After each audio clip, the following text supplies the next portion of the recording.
جس زمین پر ہم رہتے ہیں وہ ایک عام آدمی کے حجم کے مقابلے میں 20 ارب کھرب گنا بڑی ہے، جبکہ ہمارا سورج ہماری زمین سے 10 لاکھ گنا بڑا ہے۔ اس کے مقابلے میں ایٹا کورینائی نامی مشہور ستارہ ہمارے سورج سے بھی 50 لاکھ گنا بڑا ہے۔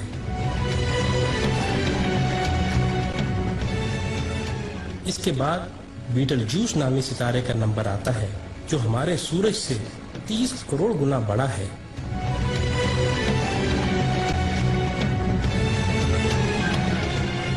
اور پھر وی وائی کینس میجورس نامی ستارے کی بڑائی کا تو کیا ہی کہنا، یہ ستارہ ہمارے سورج سے 1 ارب گنا بڑا ہے۔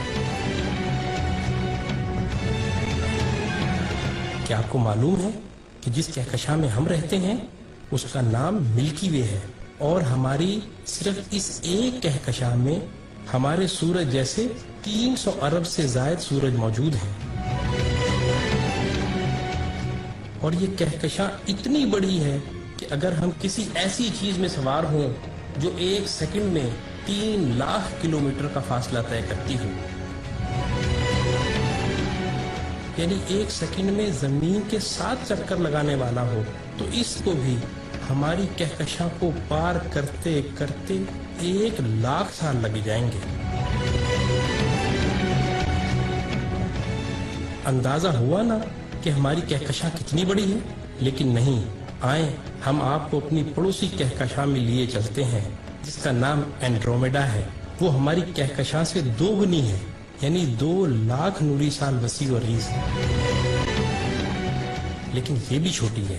M81 نامی کہکشاں ہماری کہکشاں سے 60 گنا بڑی ہے،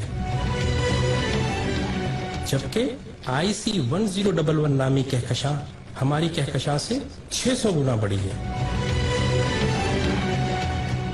اب سمجھ آ رہا ہے نا اللہ اکبر کا کیا مطلب ہے؟ اللہ اکبر، اللہ اکبر۔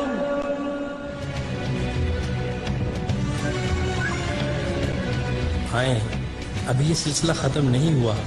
جیسے ستاروں سے کہکشائیں بنتی ہیں، آپ کو معلوم ہے کہ اسی طرح کہکشاؤں سے کلسٹر بنتے ہیں، اور جس کلسٹر میں ہماری کہکشاں واقع ہے اس کا نام ورگو کلسٹر ہے، اور صرف اس ایک کلسٹر میں 47,000 کہکشائیں ہیں۔ اور معاملہ ابھی یہیں ختم نہیں ہوا، کلسٹرز بھی آپس میں مل کر سپر کلسٹر بناتے ہیں، اور جس سپر کلسٹر میں ہم رہتے ہیں اس کا نام لوکل سپر کلسٹر ہے، اور اس سپر کلسٹر میں 100 کے قریب کلسٹر ہیں،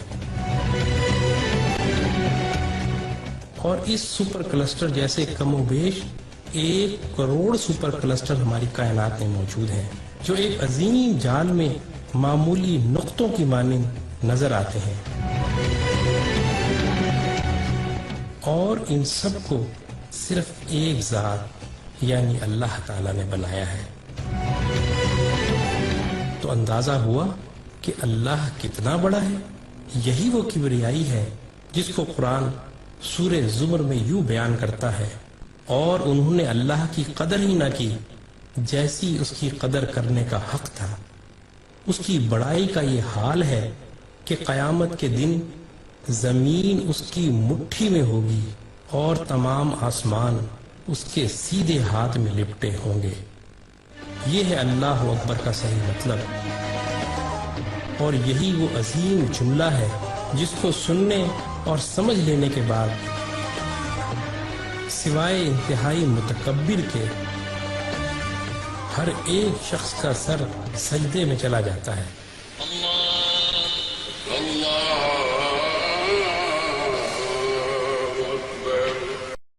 دین کی بات پھیلانا صدقہ جاریہ ہے۔ ثواب کی نیت سے ویڈیو کو شیئر ضرور کیجیے۔ جزاک اللہ۔